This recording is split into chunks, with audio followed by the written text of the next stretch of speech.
Welcome to Musings on Mysteries in the Mythical Matrix. Ladies and gentlemen, mystery seekers, musers, conspiracy theorists, interdimensional philosophers, seekers of truth, comparative mythology enthusiasts, and last, but certainly not least, all of you that desperately cling to your confirmation bias.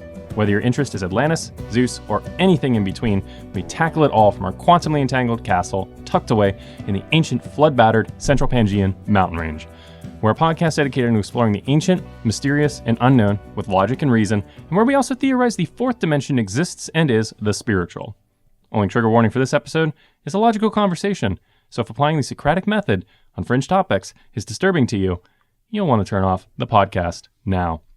So, I have decided to return to the subject of quantum physics and quantum consciousness, and I'm like, well, who do I know that can talk with me about all of this and ask some really thought-provoking questions? And Isaiah immediately came to mind. So once again, we have Isaiah with us. How you doing today, Isaiah? Good. Happy to be here. Yeah, it's good to have you back in studio. So what we're going to talk about is we are going to jump into discussing an interesting study that was done in, I think it was September of 2024, indicating that consciousness and the quantum phenomenon might be actually entangled. So this is it's a theory that differs from the general chemical consciousness, or like the meat consciousness, the gray matter consciousness theories, like the biological aspects. This is a theory that stems from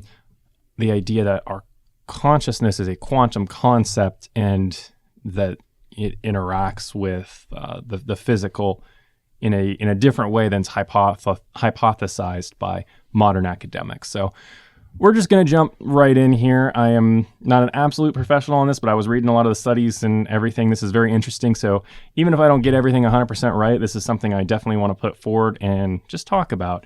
And it's like, it's two guys that sort of know what they're talking about, discussing it on air that might occasionally get something wrong. So definitely fact check us, but anything you want to add, or do you just want to jump right into it? We can go ahead. All right. Let's see. So basically what it was, let me pull it up on my phone actually. So I saw this first from Dr. Catherine Clinton. She posted this on her Instagram. It's talking about quantum consciousness. So the researcher here is Stuart Hameroff. He's a figure you'll probably want to look up if you're interested in diving more into this. But basically what they did is they found that light is traveling into microtubules, which is like it's like little channels in your, blanket on the word here already. Neurons? Yeah, neurons. Thank you. Yeah, so it's little channels in the neurons. And basically what they were able to do is at room temperature, they were able to flash a laser into these microtubules, and it was actually able to trap the light, which is interesting because then this lends to the idea that the microtubules are light sensitive. So what do you think about that? Anything to add so far? I'm just fascinated by the whole concept of light. And of course, the consciousness and quantum mechanics, but it'd be really interesting if light was somehow connected to our thoughts. Yeah. So the theory then goes, they did another experiment on this. I'm trying to find it here. I'll put some of these studies in the show notes, but basically they found that the effects of anesthesia in a more recent study had effects on, microtubule stabilizers had effects on anesthesia and like how quick it would take effect. So like when they would put you under for like a surgery or something, when they use anesthesia, they found that if they had the microtubule stabilizer present, that the gas would take longer to take effect. And if not, it would take less time to take effect. So this starts to lend to the idea that the neurons in our brain have light, in a sense, fueling our consciousness. And so the quantum consciousness then comes down to where, I guess I should probably back up and explain this a little bit more. So basically what this theory is that from my understanding anyway, and I could be missing some small information here, but the neutrons present will occasionally emit light in physics, and this is a known concept. And so where the quantum aspect of this comes is basically, it's known as superradiance. It's a quantum interaction where a number of these neutrons will cause like light to be emitted, and they'll actually like start to kind of connect and function in sequence. So that's where the idea then comes in. And my understanding is that Stuart Hameroff promotes the idea that consciousness can be found within the oscillation of this light fluctuating. Okay. So it's a very interesting idea, and I think that this really ties into quantum physics, which I know that you're a big fan of, and then also ties into the consciousness aspect and quantum computers and AI and everything as well. So what are your initial thoughts so far? Because I know you always have good thought-provoking questions. Well, initially, the thing with the light reminded me of a verse in John 1, verse 4. Speaking of Jesus, it says, "In him was life, and the life was the light of men." So I'm wondering, what does that mean? What is the light of men? Does it have to do with our consciousness? Is it something going on in our brain? That's interesting because that is the exact same verse that I went to and I was looking at all this. I'm like, wait, I know I've heard this from in the Bible somewhere. So no, that's actually... that's spot on, I think, to ask that question. So I think that is just being more metaphorical in terms of Jesus being the light, that he is like the spiritual light in a sense. But would you disagree then? Do you think that ties into... I was just going to say, there's often people use light as an analogy for truth or knowledge, and darkness as deception. And there's all this symbolism going on, but I was just thinking, well, it's symbolic, but could it also be natural? Because I think a lot of these things may be more connected than we think. I mean, it'd just be very cool for it to be both a symbolic pattern and also actually be taking place in our minds, in our brains, mind and brain. Mind would be the symbolic part, and the brain, what is actually the photons, the light going through the brain. Yeah, and then this kind of plays a little bit into all of my mythology studies as well that I've been doing recently, because I've had these kind of questions in mind as I've been studying a lot about mythology, where I'm like, are these gods in like the polytheistic belief systems, like, are they actually gods, or are they planets? Because that's another way to look at it, is celestial theory. Or are they physical concepts and like physical forces that just received a personality to describe the origin of the universe? Yeah. And so then you start playing into this with, for lack of better words, biblical mythology. Even though I am a Christian, you see that this truth might actually be hidden in the way that the Bible is presented in analogy. So it does really start to get mind-bending as to how much truth, is hidden underneath the surface layer with a lot of these stories, whether the Bible or whether Mesopotamian mythology or whether anything else. Yeah. Well, I guess everything's indicative of something. We have all these myths, all these stories, and a lot of them, as we can tell that they have, many of them, been changed over time. So whatever the original was, the later ones certainly aren't. But at the same time, I think they mean something. They point us to some sort of truth, even if there's, if it's not perfectly analogous, right? So someone wrote that story and chose the words they did, and whether it was just something, whether these stories and conflicts were just meaningful to them. I mean, if it's meaningful to them, that indicates something about them and what a person is and what we value. So however you look at it, even if it's not like a historical account, it means something. It at least shows what they found meaningful, if not actually describes some sort of experience some of them would have had, or conversation with some being. Right, and then you look as well at like the Enuma Elish, which I know you didn't have a chance to catch up on that episode, but in the beginning, from the two deities, Apsu and Tiamat, Apsu is the god of fresh water and Tiamat's the goddess of salt water. Those are the two first primordial beings before the universe exists, and their intermingling is what creates everything else. And then later on, you have Marduk, who is the Babylonian main deity. He comes along and he splits Tiamat in two, and he separates her, and he uses that separation to create the heavens and the earth, which is similar again to the principles you see in the Bible of water is present in the beginning. Yeah. Before God even starts to create, there's already water there. Yeah. Outlined in the account. What does that mean? Is it some sort of physical water? Like, does it say over the surface of the deep, or something with the deep and the waters? Yeah. The Spirit of God was hovering. Yeah, Spirit of God. In the beginning, God created the heavens and the earth was formless and void, and darkness was over the surface of the deep, and the Spirit of God was hovering over the face of the waters. And waters is indeed waters there. It's the Hebrew word mayim, which means water, sea, ocean, like generally large body of water. But then it gets interesting because then you follow the account and God doesn't just like create like from nothing. He actually takes the water and he molds the water, which is similar to what we see in the Enuma Elish. So you're saying there's no place early in Genesis where it says God necessarily creates the ocean. Rather, he takes the waters and splits them into the heavens above and then the sea below. Is that right? Exactly. That's interesting because that's consistent with the waters being described in the very beginning of the And it's account. consistent. It's just a different way of saying it, but it's consistent with the Enuma Elish. Now, some people like to get up in arms and be like, well, the Israelites just copied the Babylonian Enuma Elish when they were exiled into, when they were exiled in Babylon in like 593 BC. Okay, so then number one, we've actually talked about this on the show, episodes 19 and 20. Archaeological finds have debunked that idea. They found from the Book of Numbers text that was written pre-Babylonian exile. Number two, the Enuma Elish, that's pretty much the only main theme the Enuma Elish and Genesis have in common. They are drastically different accounts in every other regard. You can't, just because accounts have some vague similarities and vague themes in common, doesn't mean that one copied the other. They could just be talking about ancient truths that were believed or even passed down to them from someone else.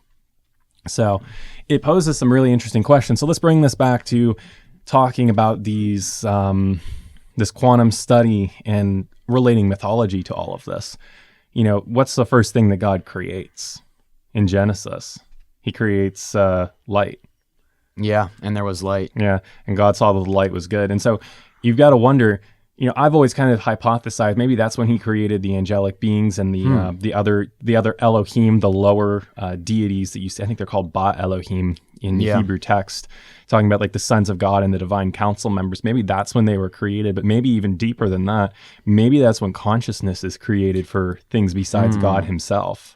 Yeah, you wonder the time span going on here, because some of this stuff, like with the waters, I mean, it's before the account of the 7 days. Whether or not we believe that was literal, there's some description of things even before that. Yeah. So these are all interesting questions to keep in mind here as we analyze quantum physics, I think, and how it relates to mythology, where you can sometimes, depending on how you look at it, you can start to pick out a little bit of truths that are lingering in these mythology accounts, whether we're talking again about the Bible, the Enuma Elish, anything else, whichever account we're looking at, any belief system, any ancient story, there seems to be these elements that we can kind of pick out and be like, this does sound kind of close to what we know now. And I don't know. I think it lends a little bit of credence to them, but we'll get into that a little bit more. Let's focus back here to the quantum physics, because I went down my own rabbit hole there. I can talk about comparative mythology all day. That's why I have the podcast. Yeah. But let's talk about the quantum physics a little bit more and how this might relate to AI and computers, and kind of start this question rolling as before we take a break here. Because, like, think about it for a minute here. So if we're saying that consciousness is then like light, for lack of better words, it's a quantum fluctuation and oscillation of light in sequence, then this starts to sound eerily like electricity. Where it could be something similar to electricity. So then I'm not saying your computers are conscious, but from this study's idea, they're saying that consciousness is quantum in origin. So then if we have quantum computers that are relying on electricity, are we creating something that does actually indeed have consciousness? And I think this adds to that conversation we had back in episode 27, I want to say, around there. Yeah. I think it adds a lot to that. Well, for me, the big question with all this consciousness, I guess the way I would phrase it would be, where is the point where the physical impulses that our body encounters, where is it that converts into something we feel? Like us as the subject, like there's lots of processes going on in the brain at any given time, and lots of them are caused by light entering our eyes, the sensations from our nervous system, and there's a lot going on, and what we experience consciously is only a small fraction of that. So what funnels it down to the conscious experience? Like that, like where's the bridge? Or I say bridge because I think the subject, the part of us that experiences, is maybe in a little bit of a different dimension than the physical. Yeah, I think there's some validity to that. I think it's interesting because all right, so let's boil down your concept there to a concrete example, because I'm a concrete example kind of guy. Let's say touch. I touch this table here. The nerve receptors in my finger trigger certain impulses that trigger up through my hand and up to my brain, electrical impulses, again, that could be tied to like electricity, light kind of stuff. So it triggers all this into my brain and lets my consciousness know, like, hey, I've just touched something or come into contact with something. Yeah. Although right now, there's lots of signals going into your brain that you're not conscious of. It's true. Like think about what your feet are feeling in your socks, right? Like now you're thinking about it, but even while you weren't, those signals were still going to your brain. So I'm thinking about now how my sock's not sitting quite right on my foot. I totally forgot about it. So Thanks if you're for that. over aware of this stuff, it could drive you crazy. But no, there's certain things. What is the process that filters it down? Or it's like there's a spotlight, sort of. Like we select things to focus on, like your eyes taking in a lot of light, but in the center, it's where it's high resolution. No, yeah, then that becomes an important question, because you're right. There's redundant information is filtered out of the brain, and in the some conscious. of it is probably used subconsciously. Yes, and then A lot of it. That becomes a whole nother question: is what is the subconscious? Because if the conscious is quantum fluctuations and oscillations in quantum light fields, basically, if we really boil it down, what then is the unconscious? Is the unconscious just what our natural like gray matter brain does, or is there a quantum aspect to that as well? Yeah, that would be. Yeah, would it possibly tie into? And then how does this relate to like muscle memory and things like that? Because like I'm a martial artist, I do like Muay Thai, so you throw punches and you get that down to repetition, and we have this thing called muscle memory, where I can throw a jab because I've thrown a jab like 5 million times. But how do we quantify that in terms of like looking at this broader aspect of consciousness versus subconscious versus quantum versus biological? The way I've seen it, and I'm sure I'm not the first, I've probably heard this from someone else, but I guess I have this idea that the conscious mind is sort of the leader, and it is what, kind of leads the charge towards learning something. So you work through something consciously with a high degree of focus on, say, throwing that jab. You're thinking about how you threw it, your different muscles, the movement, the positioning. And as you do it again and again, I guess I see the subconscious as like it's following along. It's keeping notes. And as your conscious does something again and again, the subconscious will begin to build a framework or a mini story or pattern. Or I guess it's your memory. It's filling your memory with these things. And then it stores it in kind of a package that your conscious can access easily. Maybe. So I guess I see the subconscious as following the conscious around, taking notes, and then providing summaries of what the conscious did that can be reused. Yeah, I forget which YouTuber this was, but there was a YouTuber that did a great video breaking down the conscious and the subconscious that I agree with. He equated the conscious to being like a scrawny nerd. So he's really weak, but he's really smart, and he can do things like programming. And the subconscious is a gorilla. It's really ridiculous. It's powerful. It's strong. It can easily crush the nerd in an instant. But the nerd has the ability to outsmart it if he so chooses. And he can use conditioning and all sorts of other things to trick the gorilla into doing what he wants it to do. Yep. And so it's like you're kind of taming yourself in a sense. Yeah. And so that kind of really speaks to the duality of these natures as well, where if consciousness is quantum, maybe subconscious isn't quantum.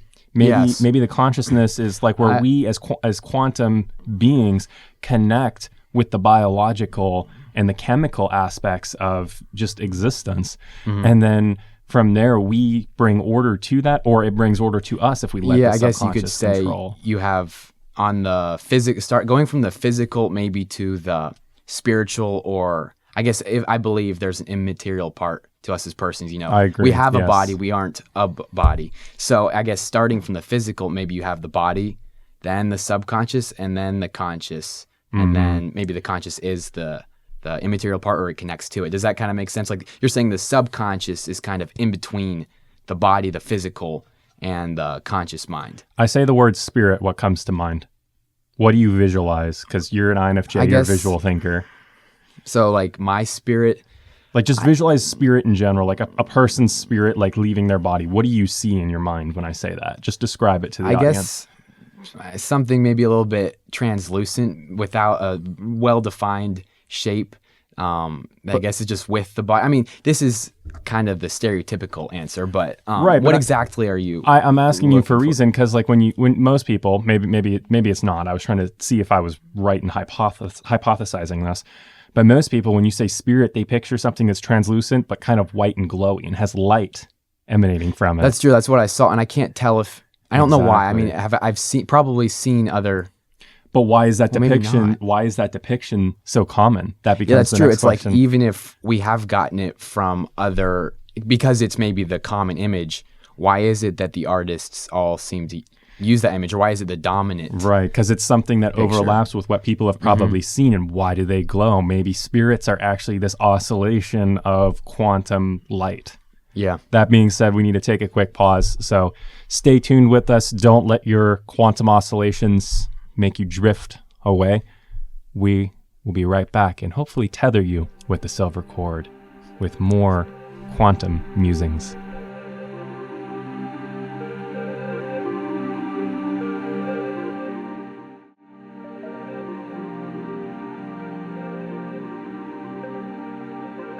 We're both here and not here, ladies and gentlemen, mystery seekers, musers, conspiracy theorists, quantum interdimensional philosophers. We're here for you tonight. This episode is a shout out from Isaiah from the bottom of his heart to your heart.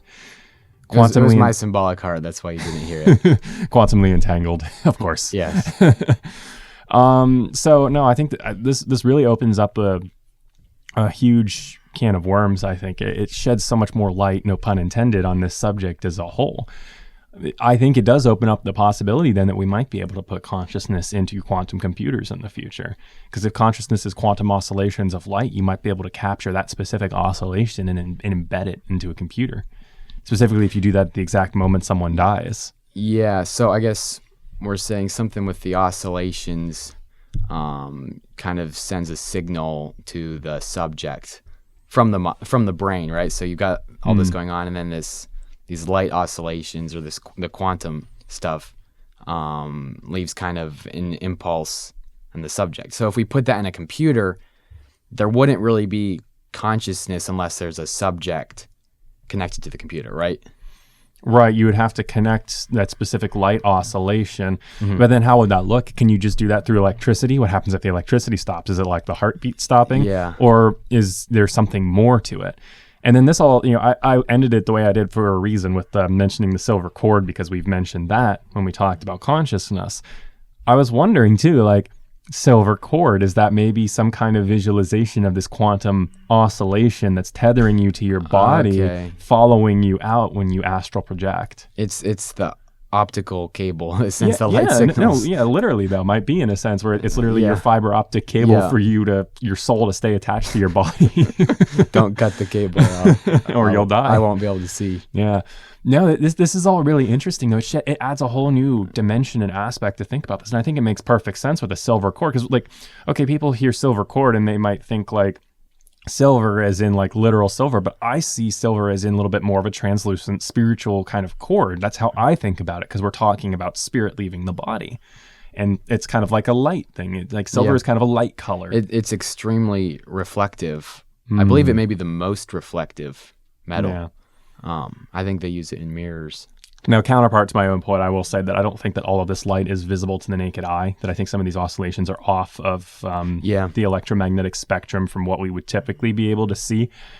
But it's important to acknowledge that. But then that opens up a whole nother door of everything on the electromagnetic spectrum, maybe all of it talks to itself and does this quantum oscillation in some degree or another. Okay, get this. So your thoughts could have color? I like that idea. It's more your consciousness has color, but you probably can't see it. But what's the difference between your consciousness and your thought? So, I mean, thoughts would be a subcategory of your consciousness. Yeah. That's how I would see it anyway. So here's another interesting one, Isaiah. I wanted to go down this rabbit hole a little bit with you. So you're familiar with Myers-Briggs because we've talked about that a ton. Yeah. I'll give a real quick recap here for the listeners. So Myers-Briggs is a personality type indicator. You can be one of 16 personalities according to it. It's sometimes seen as a little bit woo-woo from some psychologists, but I think it makes sense to me. It's very concrete. It's a good way to quantify and understand the human psyche. It's based off of a number of functions, but what I'm going to focus in on is intuition. So so for Myers-Briggs, you have 4 letters, and each letter means something, and it can be any one of 2 combinations.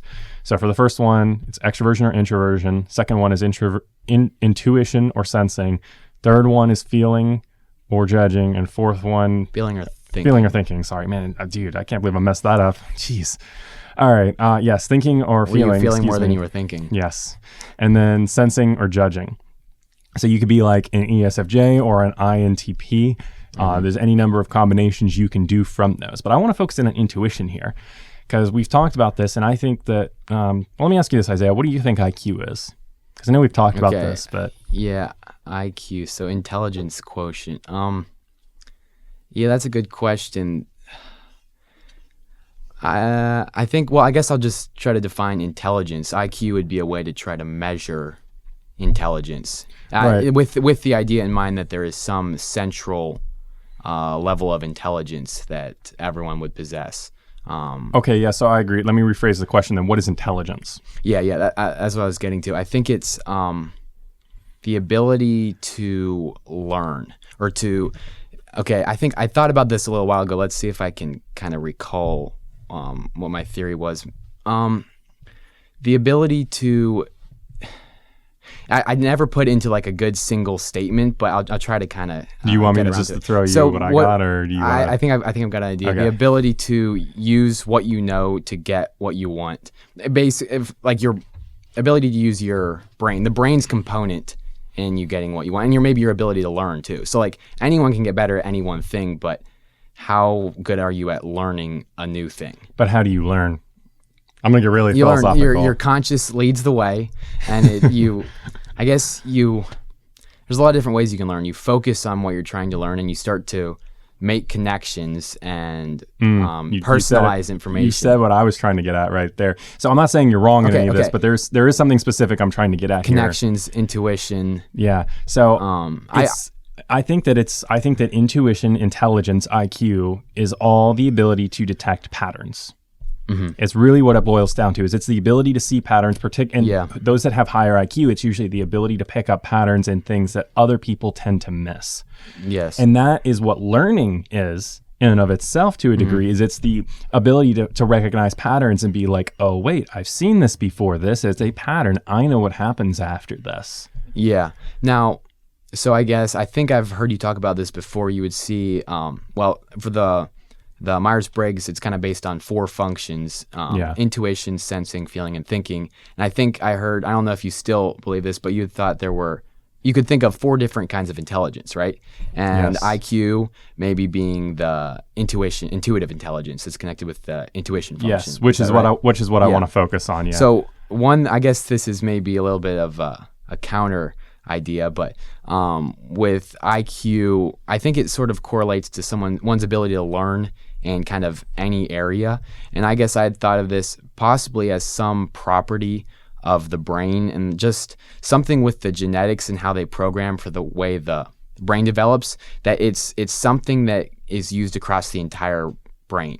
Like the ability, maybe the speed at which the signals can travel through the brain, or the permanence to the thoughts, like short-term memory. Like how many different thoughts can you hold in your brain at once? So I guess with that idea, IQ would not necessarily correlate much to the personality. But I think they found it likely does a little bit. So that's not entirely true. I think it's independent of personality, but I think intuitive types that are more intuitive dominant automatically have an advantage to have a higher IQ. Now, that doesn't mean that people can't transcend that and develop their intuitive function to pick up those patterns and be able to learn more effectively. But that is basically what the Myers-Briggs intuition is. It's the ability to pick up patterns in a sense and see the world in patterns. So by definition of that, those that have more of a dominant intuition function can see those patterns and learn more quickly in a more deeper way than those that don't rely on it as much. Yeah, I guess in that case, the IQ is, you could say, is kind of a study of that intuitive function, right? Yes. And for listeners who don't know, every person uses all the functions. It's just we all have our favorites or what we're strongest at, we're most comfortable with. And everyone that knows stuff about this subject has their own opinions on it. And so people might be up in arms here. We're talking about human psychology here. This is a very broad subject. This is a not one size fits all like way to look at the world. Like the way I describe, because I taught a psychology class at one point for Myers-Briggs, and I broke it down. The way I taught it is like Myers-Briggs, any personality type indicator, Big Five is a big one that Jordan Peterson likes to use. Myers-Briggs, there's all sorts of others. There's the Enneagram, which I'm not big into that one. But you have a whole bunch of different ones. Each is just basically a way to take a three-dimensional concept and put it into a 2D framework. So like if I were to try to draw Isaiah sitting next to me right now, I'd draw him on a piece of paper, but I can't recreate him in 3D on a piece of paper. But that drawing would be like the equivalent of Myers-Briggs. But it's not going to tell me everything about Isaiah. And it's not, Myers-Briggs isn't going to give you an answer for every little thing, and it's not necessarily a cookie cutter, but it's a good template and framework to build off of to understand human psychology. Yeah, like that's my perspective on it. We know there are differences between people. I guess what you're saying is ultimately, there's a different personality for each person, like 8 billion personalities. But there are certain patterns, certain differences that we see time and time again. There's certain, I guess you could say, archetypes in a way. Although that might be a little bit more on the story and mythological side. But it all ties together. Like there's certain people that are similar to others in certain ways. This personality types just tries to kind of give names to those differences and measure them. Yes. It's a way of trying to quantify the basics of a person to build off of to understand them, not to make the Myers-Briggs like their whole personality, which some people do. Now, again, I'm not trying to attack anyone, but like your personality is more than just your Myers-Briggs. Yeah. But let's bring this back on track here, because I say all this about I know it seemed like a tangent, but it's related here.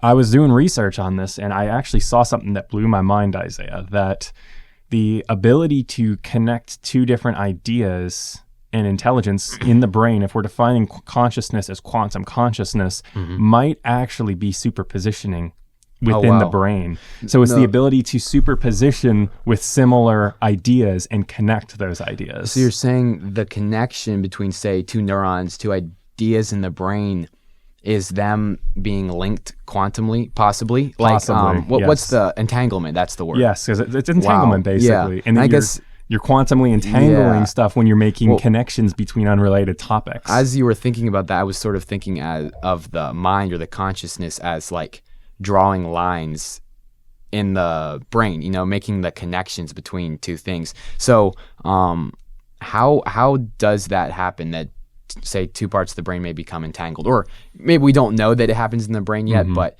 and like quantum entanglement at all, how is that done? Do we have a way of doing that, or do we just see it happen?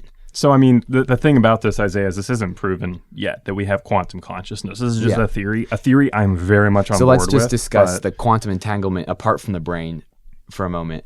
Yeah. What do you know about that, about sort of manually triggering the entanglement of two particles? So I know it's instantaneous, so that like you can have two different particles, and if you mess with one and it's entangled, the other one will instantaneously, absolutely no delay in time in any way, shape, or form, be messed with. So it kind of is like an invisible wormwormole in a sense that you're creating. Instant, or is it like the speed of light?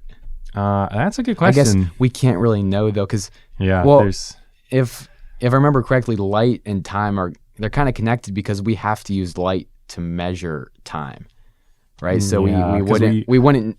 If something was faster than the speed of light, we wouldn't really be able to know, would we? Well, in all this research, maybe quantum clocks are based off of this what was it called? I just had it up. It's based off of the Superradiance. Yeah, see, so that's, this article, I misspoke. I'm looking at it. Superradiance could solve atomic clocks precision challenges. So light is able to help with atomic clocks, apparently. So that's a whole nother interesting rabbit hole to look at as well. But you're saying the connection is either instantaneous or very, very, very fast, like ridiculously fast, like at least speed of light fast is my understanding. So when you have two entangled particles that are messing with each other and kind of like poking each other, that's supposedly what drawing these connections and everything is in the mind. So basically, when you are a highly intuitive and have high IQ, you are just more quantumly entangled within yourself and your own experiences. At least in theory, based off of what this whole definition is. Yeah. Which I think is fascinating. Yeah, it's amazing. Just to think, I mean, all of our experiences, all of our thoughts and feelings, there's stuff going on in the brain. It's like this incredible structure that is sort of like a map of our world, of everything we're experiencing. And it's cool to think of what might be going on in there. Like it's this, like if you could like scale down to be like a tiny figure that could explore the brain, like it would be like this superstructure, like a 3-dimensional structure where you've got thoughts and ideas that go in all kinds of interesting directions versus like computers are awesome. They're really neat, but it's, there might be a little bit of 3-dimensionality because I think they stack, some of the chipsets or the circuits, but it's very ordered. What's the word I'm going for? It's maybe a little bit linear, straight lines, it's very specific, very like binary, zeros and ones, very specific paths, where the brain, it's 3-dimensional, it's going in all directions and it's actively changing. Like what if you could use your computer and it could get faster at processing? So it wasn't about how much money you had to buy the latest CPU. It was about how well you could train your computer. Like what if the hardware changed? Because that's what the brain does. The physical matter changes. Yeah, it changes based off of the patterns you construct because you construct your own neural pathways based on what you think about. Your consciousness is sort of creating your mind. Yes, exactly. But it's also being influenced by your mind. So do you have free will? It's all entangled together. We can never know. Oh man. It's like it's like that one philosophical question from the Bible where like predestination versus free will. It's like, well, you're looking at it too linearly. You're not looking at it through a 4th-dimensional perspective. It's both. It has to be both. Where God knows what's going to happen, and he creates you knowing what you're going to do, and you're quote unquote predestined, but you still choose. You still chose, and you still have responsibility for your choices. It's not God just pre-programming you to run and do everything. It's like, no, you've been given everything. He knows, but you're still able to go out and do it. It's really hard to wrap my head around the concept of free will. I believe we do have free will, but it's hard to see where that happens because it's easy to imagine everything being deterministic, right? There's cause and effect, but somehow with free will, we're positing that you have something sort of at the back of everything. Like where you make your decision, it's somewhere in your person, in your spirit, wherever it is, where it's not entirely determined by something else before it. Right. Like the ship is influenced by the waves and the wind and the rowing. Those things all influence the ship. But somehow, some part of you must be able to choose and not be influenced by something prior. But you choose based on various factors and other things. So where is it that, I guess to say we have free will is to say, if you were to reverse time and go back, it could have happened a different way. And well, not just that it could have happened a different way, but that it could have happened a different way and it would not have been just random. Right. It would have been some choice. And it's hard to understand that, but if you go the other way and say we don't have free will, everything sort of collapses because how can you punish someone for something that they had no choice over? Right.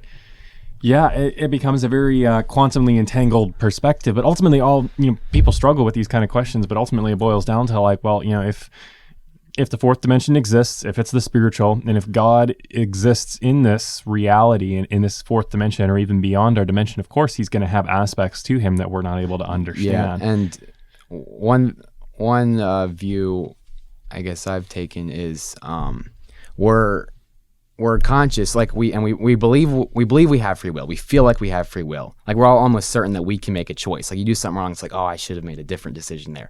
And I guess the way I see it, I believe in God. I believe he created us. It feels like if God had created us the way we are, assuming he created us and we don't have free will, it feels deceptive on God's part. Like why would he create us in a way that all of our experience, we sort of intrinsically believe that we have free will. We can't hardly understand what it would be like to not have that. It just feels very deceptive for him to have done that. And it doesn't feel like, based on my understanding of God, it doesn't sound like him. Like, I guess it's a bit of a tangent, but with the whole flat earth thing, I think, well, there's lots of good arguments. I think there's lots of good proofs for why the earth is a sphere, but spheres are more beautiful than circles, right? Like, it just seems like a more impressive creation based on the 3 dimensions we're in. Like basically I'm saying I'm intuiting this based on my view of God. So it's I'm not claiming that it's some rigorous logic or anything. I just feel like God is he's not deceptive. So if we don't have free will, it doesn't seem to line up with his character as a creator. We got to take a break, but I'm going to leave you with this thought here. The Flat Earth Society has members all around the globe. Stay tuned. We'll be right back.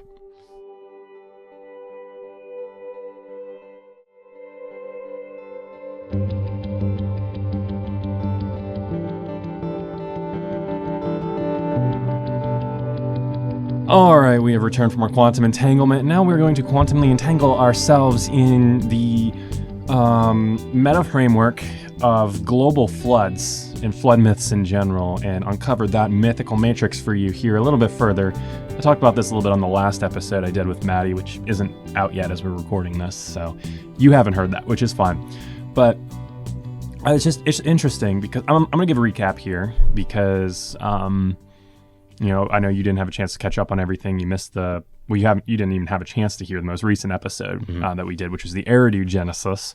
So I'm going to give a real quick run through the Mesopotamian mythology we've been covering so far. You're already familiar with the Genesis 6 through 9 account of the flood, so I'm not going to hit that.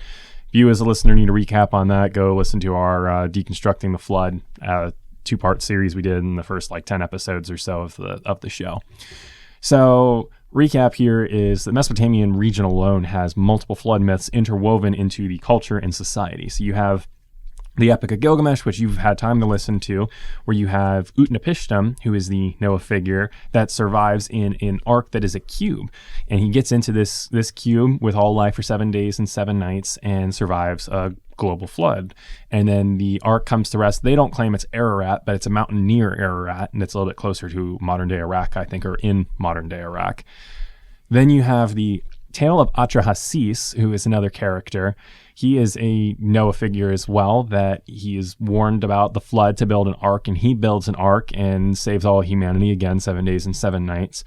And then the Eridu Genesis, which my understanding is it predates all of these, but it's really fragmented, so we don't have a lot of it. But it is similar to the Tale of Atrahasis, but the figure this time is Ziazudra. Now, all these different names might sound kind of weird, but we've talked about this on the show before. All of these names are the same figure because they're referring to someone that does the same thing. It's just these names are chosen because of the motifs of the story. So Utnapishtim means he who has eternal life, because that's what Gilgamesh is seeking, is he's seeking eternal life. So that's why this guy is referred to as Utnapishtim. Atrahasis is exceedingly wise because he uses his wisdom to lean into Enki or Ea, the god of wisdom from Mesopotamian mythology, to get all of these wise insights to dispel plagues and famine and drought that the gods are sending on them and to ultimately survive the flood. And then you have Ziazudra, of he who is of ancient days, because the emphasis in the Eridu Genesis is talking about kingship and divine priesthood coming down from heaven and being passed down in lineage to establish their divine right to rule, in a sense. So it's all the same figure, but they just go by different names because they're different aspects of this person that we're talking about. So all of that to say is we have all of these flood accounts from Mesopotamian mythology. And I meant to look this up, but I didn't. But supposedly there is a quote from Stephanie Dalley, who is the one, if you see that book sitting far over there at the end, that's Myths of Mesopotamia, she wrote that and translated a lot of that. And she wrote that, so this comes from, I think the guy's name is Usher, who calculated the age of the earth according to Genesis and the biblical chronology. Okay. And he put, the date of a flood, I want to say around 23 something BC, 2300 BC, around there. I could be a little bit off on that. But she addresses this, and she says that they drilled down into the third millennia strata layer, and that they didn't see any evidence of flooding, but that they saw evidence at different layers. So his date is completely out of the question. Third millennia being 1000 BC to 8. Being, I think that means 2900 BC to 2000 BC. Wouldn't that be the fourth back from? Are they going back, counting backwards from today? Or is it from some point in history going forward in time? I'm going to chat GPT this real quick. I'm thinking 3,000 years ago was 1000 BC. But yeah, okay. So yeah, 3000 BC to 2001 BC. Oh, it's the third. Yeah, because it's backwards. Yeah. Okay. I thought I was on the right track with that, but I did want to double check because it gets confusing since BC is backwards from AD that we use. 0 to 1000 BC is the first. Yes. It's backwards from Christ. Yes, exactly. Okay, makes sense. Yep. So, but I thought that was just really, like, what do you think about that? Like, okay, so we drilled down to the third millennium strata, so 3000 to 2001 BCE time frame, and we didn't find any evidence of flooding, so therefore the Genesis date of flood is out of the question. What do you think of that statement? Because I have strong opinions, and I talked about this in the last episode, but I want to get your thoughts. I guess, first of all, I don't know much about the process they used. So I guess maybe there's two questions. The place they drilled to, like, how sure are we that those were the layers laid down between 3000 and 2000 BC? And then I guess, what do we know about the evidence the flood would have left? So I'm not saying I disagree necessarily. I don't know. But there are times where you kind of go with the experts, at least temporarily. So you hit on the key points here. Where how do we know that that's what it would look like? From what a flood. How do we would know leave they were behind? looking at the right dirt, and how do we know they were looking for the right clues? Exactly. So Isaiah, I would propose to you this is extreme confirmation bias to even make this claim. And why I would say that is because they're not thinking about it from a literal 6-day, 6,000 year, which again, I get it's not popular in mainstream academia, but How are they measuring listeners. time? Are they measuring time from a view that the Earth is millions of years old? Because Right. if they're doing that, they're going to probably go to a different place in the ground than someone who believes in a 6,000 year old. It's not even that, but it's how you're looking at the evidence. It's not even the chronology of it all. It's how you're looking at what would have happened. So even if you 100% disagree with a global flood, 6,000 year creation, literal 6-day creation, even you 100% disagree with this as the listener, stay with me for a minute, because this is, again, Socratic method. We did this in the last episode, but I want to do it again and get Isaiah's take. What would it look like if there's a global flood? You are going to have massive upheaval. Genesis 7:11 tells us, again, this is Socratic method here, so let's play the side for a minute here. This is, you're going to have the fountains of the great deep are bursting forth, Genesis 7:11. So the earth is literally being torn apart by all of the water rushing over the earth. I guess real quick, there is evidence that there could have been large stores of water under the crust. There still is. There still is. That is impressive that they would have. They would have talked about that, because it's quite a ways back. They wouldn't have been able to study that stuff like we can today. Yeah, no, it definitely. So, and then also from the heavens above, or the sky, there was, I don't know what the phrase or the terminology they used in the Bible was. I don't remember, so basically, it came from both directions, right? Up from the ground and down from the sky. So, I mean, we know that there can be massive upheaval just from volcanoes or tsunamis that decimate layers and bring all sorts of sediment and everything. So what if you have that on such an exponential scale where you do have a global flood? What does that look like? Well, the strata layer that you think doesn't have any flood deposits is the flood deposit itself. It's... Like, that's what the evidence looks like. It's such an enormous event. Yes. That it's not like it's going to leave marks on, I guess, your field or your map of the what you're studying, right? You have some area or place. It's like that everything was sort of changed by it. So you can't look at like the relative differences between two parts of what you're looking at. Like the whole thing would have been laid down with a huge amount of force altogether. You're looking for a tiny little like paper cut scar on a gashing wound. It's like you're looking at it, you just don't even realize you're looking at it. And so this becomes the problem then, is it's not so much whether there's an evidence or lack of evidence, but it becomes how you interpret the evidence. It's like you don't say an alien comes that knows nothing about trees. Maybe this isn't a good analogy, but they're looking through a forest of all burned dead trees, and they're trying to figure out which one's alive. But they're all dead. Like any differences they find, it's not going to work for them. It's like just the very premise of that statement to me just sounds like you've already decided what you're looking for. You're looking for a very specific type of sediment laid down. You're not even considering what a global flood would do. You've made up in your mind what a local flood or a larger local flood would do, and that's the only thing you're looking for. You're looking for a very selected set of evidence. So do you know what exactly they were looking for? No, so they were drilling down to do like samples, I think, for just either general archaeogy or to get an understanding of local floods from the Euphrates and the Tigris. It was one of those two. So maybe they looked at local floods before and they were like, this is what it would look like. This is what it looks like over here with this flood that happened that was local. So we're expecting that maybe scaled up a bit here. Yes. We didn't find it, but you're saying it would have been so much larger that it's not just quantitatively different, like it would have been a qualitatively different effect they would have had. Yeah. So you literally would have had the largest peaks of mountains on the world covered in this because, again, that's what these accounts are telling us. Whether you're looking at Gilgamesh with the ark coming to rest on a mountain, or you're looking at Genesis with the ark coming to rest on a mountain. What was the distance between the highest level of the waters and the mountain peak? Was it 15 cubits? Something like that. Because I believe a cubit's a foot and a half, right? Yeah, so it wasn't listeners can much, fact check, but it was enough to probably keep the ark from bottoming out until the water started receding a little. But see, you have all of these things, and then Maddie pointed out a fantastic point on the last episode that you have a common theme in all of these stories. There's a very common motif of getting into an ark to survive a flood. Why would you do that if it's a local flood? If it's a local flood, why am I going to try to get lions and cattle and all of these wild animals, put them on the same craft for 7 days or 7 nights or 150 plus days, according to the Bible, depending on which story you're going with, for any period of time?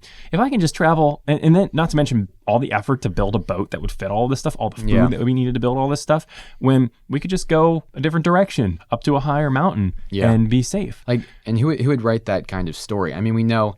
Yeah. Obviously, we create things, but pretty much, I think probably everything people create is, influenced by the things they know. Right. We've been inspired by other artists and our personal experiences. And if you go back in history, they weren't nearly as stimulated. There was a lot less going on. The things they were dealing with day-to-day life were simpler. And, just like us, the stuff they created, I believe this may have been a historical account, like it may have been real, but even if it's made up, or why would it be made up? What would they have been drawing from? Yeah, exactly. Why would you build an ark if you can just go somewhere else in a local flood? Yeah, it doesn't make sense. Certainly, they would have had to have had the concept of a flood, right? I don't think they would have. I don't think they would have made up that idea. And then what kind of flood would it have been? And sailing, would they have sailed? Or I guess the ark wasn't even a sailboat. It didn't even probably take you any. They probably couldn't steer it at all. I got a model of the Ark Encounter Answers in Genesis ark sitting right there for you. It's basically just a barge. Yeah, just to get through, which is not something people would have. What would have been the reason to create something like that? It's not something they would have used much. I don't think. We know a flood's coming. Let's get in this boat. Yeah, it's if I know if a flood's coming, I'm just not going to be near the water. I'm not going to go to all the trouble of trying to build a vessel, especially if I'm not a boat builder. And then go hunt down wild mountain lions and put them in the same thing as sheep and cattle, and go find some lions and go find some tigers and throw all these in the boat together. Go find some polar bears. I ain't going to do all that. Yeah, I guess I really just have trouble getting my head around the creative process or the process of putting down this information. I mean, I believe some of it's true, but with some of the mythology, even if it was from some specific thing, it's just hard for me to understand what's going through the minds of the people who put down these stories. If they were real stories or if they were made up. It's kind of a complex topic either way. But I guess to back up a little bit, you mentioned there's flood stories all over. All these cultures have flood stories, and then the biblical account is by far the most detailed and most plausible, right? Okay, so it depends how we quantify these terms here, but I would agree the biblical account says more things that they shouldn't know. Genesis 7:11 is mind-blowing to me, that the fountains of the great deep burst forth. They get the dimensions of the ark surprisingly accurate for what we use for our modern cargo ships. You don't see a lot of these. So they actually found, we talked about this in the last episode as well, an ark tablet for descriptions of how to build an ark, but it was a circular coracle with a little house on top. Mm-hmm. And Answers in Genesis analyzed this, and they determined, from their computer models and the material and the tensile strength of it all and the design of it all, it would not have upheld in tumultuous waters. And I doubt Gilgamesh's cube would have done much better. No, that's spin cycle for 7 days on the wash cycle. No, thank you. Spinning around with all that poo flinging around at your face, tigers jumping around at you. No, I'm good. So the Bible has the details that make the most sense, where if any account is true, it would be the Bible. Now, there are certain accounts. That's where it gets hazy. So the Bible's account of the flood is longer than Gilgamesh's flood account. Billy Carson loves to claim that the Bible copied the Epic of Gilgamesh, but it has more details, gets more things right, actually has a vessel that would work. That doesn't make sense. Yeah. If you're going to claim that, which again, I don't think you can because of higher criticism being destroyed, because what we talked about earlier in the episode with the Babylonian exile, we found scripture from the Pentateuch predating that. Yes. But if you're going to go with that argument, it makes more sense to say the Bible copied the Eridu Genesis or the tale of Atrahasis, because the Atrahasis gives much more details pre-flood, and it gives different details. Now, I think it's really interesting because it actually shows that there's like famines and drought and all sorts of other things and diseases, plagues, all of that breaks out before the flood. So it's like eyewitness testimonies. We don't hear, if we both see the same thing, we're both going to describe it different ways and have different ways of quantifying it. Looking at these accounts, I hear Atrahasis and I'm like, okay, this is a way to talk about all these, but it's been slightly encoded at myth, whereas the Bible just doesn't give off that same vibe. Yeah, when I said detailed, I'm kind of wondering, do these other stories give numbers? Like by detail, like with the ark in the Bible, like there's very specific dimensions given and details about the animals that were going to go onto the ark, like the twos and the pairs and sevens. And do these other accounts give that level of specific detail? Yeah, so the ark tablet that I mentioned, it does. It gives very specific detail to the exact length of reed rope or whatever I think it was, is that's supposed to be used in terms of interweaving it. It says that you're supposed to use bitumen to cover it. So bitumen would be like tar. Yeah. Gilgamesh uses the phrase, it's translated that the length and width are in harmony. So generally that the height and width is the same. So a cube, basically. And then Atrahasis, I believe, is given the instructions. He's not given a lot of very detailed instructions in the tale itself, but he's told to build a vessel and to make the top of it. I might be getting some details wrong here, but I think it's to the effect of cover the top with bitumen and make it like the apsu. And apsu is their term for water. So make it like the depths of the water so light can't get through. So a hard, strong covering for the top. Yeah. So you do get details here, but you don't get details like you see in Genesis 6 and 7 for the building of the ark itself. In terms of a viable vessel. And then they came up with some details, but they were wrong, or they wouldn't have worked well. Yeah, they wouldn't have worked well. And so that's where, you got to ask the question too, did they maybe try to do these kind of vessels for more local floods, and then these local floods got quantified as, this was the global flood, but actually it wasn't. Yeah. But you have all sorts of things. How would, if there were different local floods, how would they have known it was coming?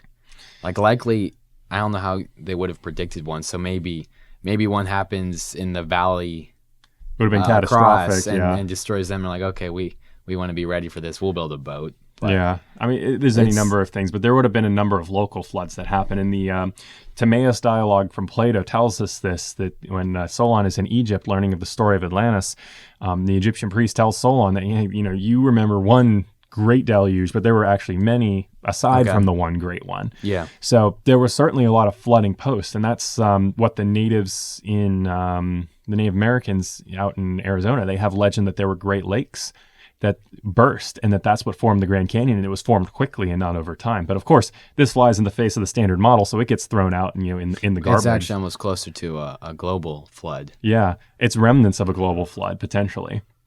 And then you have things you're saying so the water would have settled in different areas, and then there would have been following smaller releases of the water across the landscapes. Because Arizona is, I think, one of the highest places on Earth in terms of elevation. It's just much higher up than everything else is.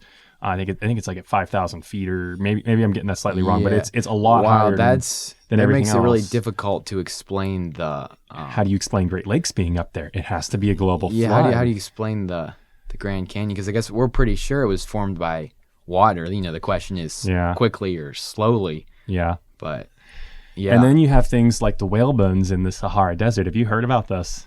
I heard that somewhere. So supposedly there's, this is from like ancient oceans that covered the earth millions and millions of years ago, according to the standard model. But again, it's like, how do you quantify that? It's like with all the legends of local floods in the region, with flood myths spanning the whole world, with a global flood being inferred and being the only option, with the mythology motif of building an ark and water covering the tallest mountains. With the people who lived way back, as far back as we have written record, they're talking about these floods. This is a few thousand years ago. And then the whale bones, we deny those stories, but with the whale bones, millions of years ago, the ocean was higher. Oh, yeah. That would have done it, right? The ocean covered the whole earth millions of years ago, but not now, or, not within the past couple thousand years. And it's like, how can you know that? What about all these accounts that we have of things? It doesn't... The standard model doesn't fit. It doesn't jive. It doesn't make sense with all of this stuff. They just throw it all out as being coincidence and tall tales from like the locals, the bumpkin ancients that didn't know anything. And it's like, there's so much more to this here. Like at a certain point, the evidence becomes almost overwhelming, especially when flood myths span continents to South America, to Australia, to the Mesopotamian region, to Greece, to Egypt, to the Denmark. The Vikings have a flood myth. It's all over the world. Like at what point do you? I don't know. You'll have I'm getting on the soapbox. A creation story and a flood story, and those are the two primary events in Genesis. It's such bias to reject all of this. It blows my mind. At least come up with some sort of explanation. Yeah, because so I approach this from I'm a Christian. I believe the Bible. I believe Genesis, but I also have walked away from my faith at a couple different points because I'm a seeker of truth. And that's what I'm after. And so I'm approaching this with I believe that, a flood happened, but let's see the evidence. And I open up Mesopotamian mythology. It blows my mind how much is in there. I did not expect to see this. I knew there was stuff, but I did not expect to see this much. So imagine we didn't have these old stories. And we had we were just discovering them now, right? Mm-hmm. So say what if our oldest stories were back maybe 2,000 years? How old do we think the texts from the Sumerians were? You have a pretty wide range. Gilgamesh, I think, I said Eridu Genesis, I believe, is first. I'm going to go with that assumption. I think it was around 2300 BC. Okay. And then you have Gilgamesh dating from 21 to 16, and then Atrahasis is in there somewhere with Gilgamesh. So I forget that 4,500 years ago. Yeah. So imagine, we know a certain amount of history, but we don't know back that far. The whole, scientific historic community, or community that studies history. And we find these texts. We're going to be so interested. Imagine we didn't have them and we just now found them. How fascinated we would be and how curious we'd be to see what were they writing about, what ideas, anything, even a couple sentences. It's remarkable because it would tell us something about, or it would be all we have to go on. And to find them talking about floods, that's and a lot of them, we're finding them all over the world, and they're all talking about floods. Oh, it's just you gotta come up with some sort of explanation. It's not a coincidence. It's just a local flood. I mean, again, I said this on the last episode, but I'm gonna say it again. I'm a broken record. I'm not gonna force you as the listener to believe anything you don't want to believe. You don't want to believe in a global flood. That's 100% fine. That's on you. Hope you keep listening. We hope you stick around. But my opinion, I don't think you are logically left with any other option but to at least consider the idea that a global flood could have happened. Looking at all of these mythologies, evidence, all of the other evidence that's been laid down, the thing is, all the evidence is there. It's just about how you interpret it. How often are there hurricanes in a lot of these places? Would there be many hurricanes in Scandinavia, Australia? I feel like there's pretty specific locations for that, right? Yeah, I don't think there definitely wouldn't be any in the Scandinavia region. At least it would be incredibly rare. I'm thinking many of the people that would hold the view that there wasn't a global flood would also, believe that Earth has been around for millions of years and things have been happening in a pretty similar way, right? So if they're happening in a similar way, are you going to say there were floods? Local floods thousands of years ago, but there are in places where we wouldn't ever see them now. What changed? Because their framework says things haven't been changing, and that's why they're so confident in a lot of their dating methodologies. Right. Because this happened in the last 10 years. This would have happened times 100 in 1,000 years, and you go back further and further. So I may be wrong, but I don't think we would say there's much possibility of floods like that in a lot of parts of the world, and even in some of the places where we have these stories of floods. Yeah. So did things change? That doesn't work with their worldview. Now, if you only had flood legends of a global flooding in Florida, yeah, and that was the only place in the world you have it, then I'd be like, okay, yeah, maybe it's exaggerated by the locals and it's a local flood. Okay, sure, I'd agree with that. But in Arizona, I guess they may have been at the coast at one point. But I mean, there's different ways to look at it. But all over the world, I haven't studied it in detail, but from what I can tell, it's pretty extensive. Yes. That being said, let's take a break real quick here. And and then we'll kind of figure out where we want to go next. So stay tuned. Don't float away in the standard model surge. And if of you their do, we'll local meet flood. you on Ararat. We'll quantumly transcend and meet you on Ararat. See you in a minute.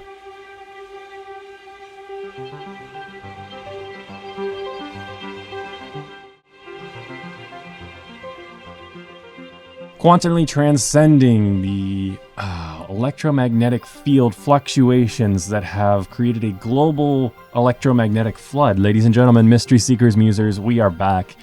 I think we'll put a pin in it here for this episode. I'll kick it over to Isaiah, though, for any final thoughts on everything we've been talking about, because we've gone from consciousness transcending quantum reality and then bouncing into talking about comparative mythology and the evidence for a global flood. So what do you got on all of that, Isaiah? Because we've been all over the place. It is a lot to take in. I'm wondering what kind of light oscillations are happening right now in my mind. It's one thing I had thought of with the topic of light is, the maybe parallel topic of sound in the word. Like, it also goes back to sort of early creation. God created light first, but how did he create it? He spoke. Right. That's something I'd like to tackle sometime. But yeah, then with all these stories of the floods, wherever you are, whatever you believe, you could definitely check these out. There's something there. I encourage people to fact check me and email me something other than logical fallacies or standard model standard responses about, that this is wrong because scientists say so.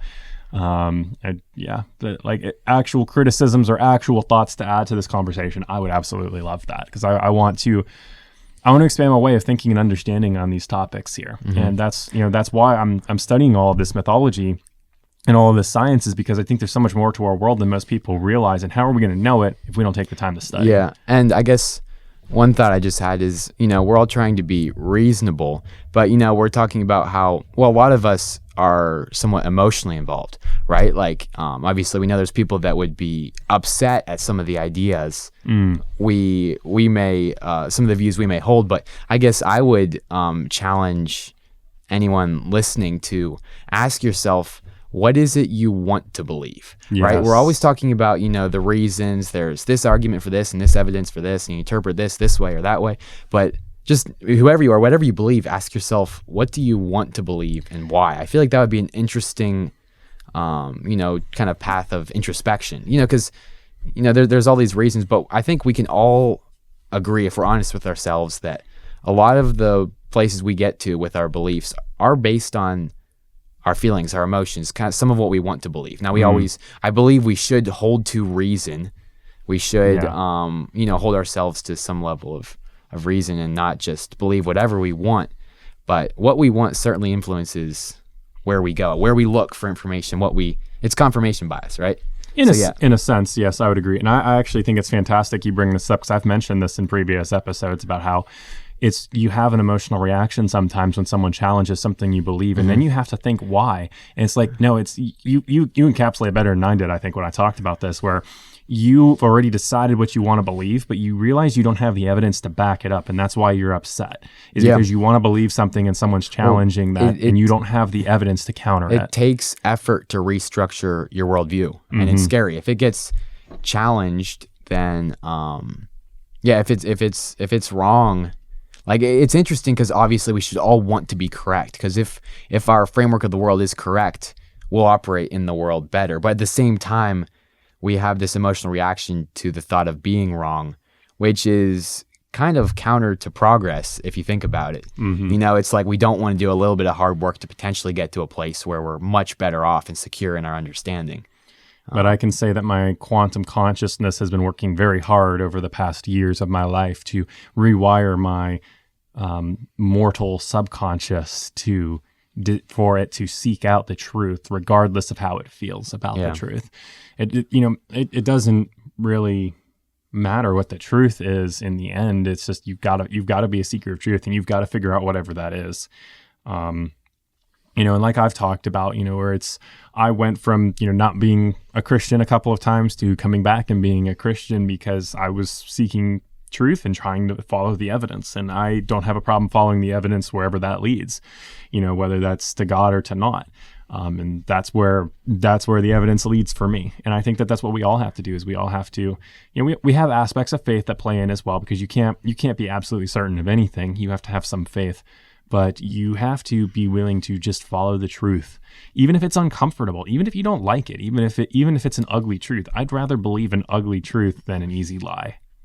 And that's my hope, is that for you as the listener, you're in the same boat here, is that you'd rather believe an ugly truth than an easy lie. And that is what being a seeker of truth is at its essence, is that you want the truth, good, bad, or ugly. I personally believe that the truth is ultimately good and beautiful.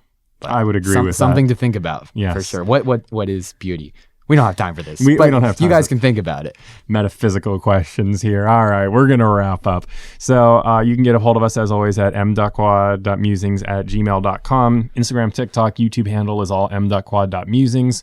We invite you to go check out those. We're putting out short form content, myths and mysteries in under 10 minutes. And then, of course, the podcast as well, all in sequence. So you can find those videos and that content on all those platforms, specifically the YouTube for the longer form. You can find us on Facebook at Musings on Mysteries, the Mythical Matrix. That's probably our least popular platform, but still put it out there just in case. Definitely hop on the YouTube channel, give us likes, good reviews. If you got value from the show and you want to give value back, the Buy Me a Cup of Coffee link will be in the show notes. In this case, it'll be Buy Me a Book link, because I spend a lot of money on books. And if you got value and you want to return that value to help out, no pressure. But if you're interested too, that's available. Isaiah, do you have any final thoughts without taking us down a rabbit hole? I think I already shared my final thoughts. Okay. If I shared more, we would be in danger of finding ourselves in rabbit holes. These are the post-final thoughts, the quantum entangled post-final thoughts. Yeah, the problem is my post thoughts often end up being pre-thoughts to other thoughts. Yeah, all right, fair enough. I see where you're going with this. So Isaiah will be back. We have plenty more to talk about. Ideally, I want to have you back for when we do Mesopotamian philosophy, because I'm going to dive into some of that, research that, present it, and then discuss it with you, because you always have some great philosophical insights. So we'll have you on again in the near future. We'll have some more mix. I have a special guest coming up tentatively that's actually been to in Iraq, in ancient Mesopotamia, to tell us a little bit about their experience. I'm trying to think what else I got coming up. Now I got the schedule actually right here, so let me just take a quick peek at that. We'll be finishing up Mesopotamian mythology, doing that. We have another Bible is Viable tentatively slotted for Harrison Smith to come and finish up his series. And then also going to switch over to some more vague cryptids, of talking about some potential dinosaur sightings in the world. Yeah, I'm not going to get into that too much. So, thank you for having me. This was very cool. Thank you for joining, Isaiah. It's always an absolute pleasure. You always have a lot of great thoughts and insights to add to the conversation, especially from that more metaphysical, philosophical perspective that makes me have to think really hard. You engage my quantum consciousness on a very deep level that forces me to rewire my brain and do that work. So, thank you. Yes, thank you for joining. And to all of our listeners out there, thank you for joining as well for this very deep-dived, philosophical-styled episode. So whether you've been listening on the earth, above the earth, or below the earth, we thank you for tuning in, invite you to quantumly transcend time and interact with us by contacting the show. Love to hear your thoughts, love to interact with you, and we hope you have a good rest of your night.